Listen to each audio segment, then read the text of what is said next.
Two girls, same beach, same brutal ending, 17 years apart.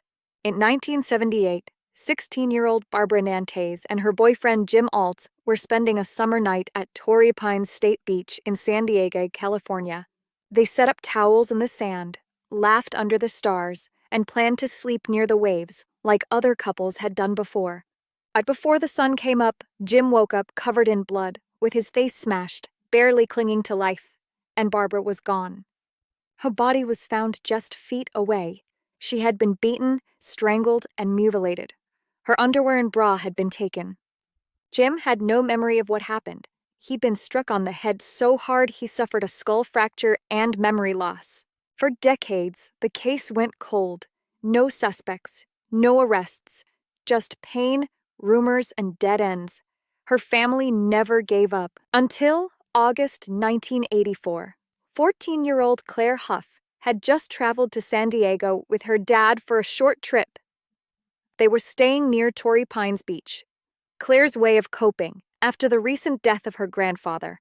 One night, Claire went out for a walk alone on the beach. She never came back. The next morning, joggers stumbled upon her body in the sand. What they saw was horrific. Claire had been brutally assaulted and murdered in almost the exact same spot, killed in a nearly identical way. The investigation went nowhere. There were no witnesses, and the leads dried up quickly. A homeless man was briefly questioned, but nothing ever came of it. The case froze in time. Then, nearly 30 years later, DNA testing brought the case back to life. 2 male DNA profiles were found on Claire's clothing, and that changed everything. One profile matched Ronald Clyde Tatro, a man with a criminal history that included rape and attempted kidnapping. But he couldn't be questioned. He died in a boating accident in 2011. The second profile was even more shocking. It belonged to Kevin Charles Brown, a criminalist who had worked inside the San Diego Police Department's crime lab at the time of Claire's murder. Brown had never been a suspect.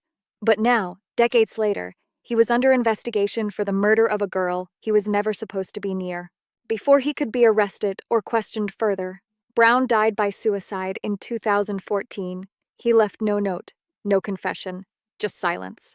With both men dead, prosecutors had no one left to charge. The DNA told a story, but no one would ever face trial. No one would ever be cross-examined. No one would ever answer for Claire and Barbara.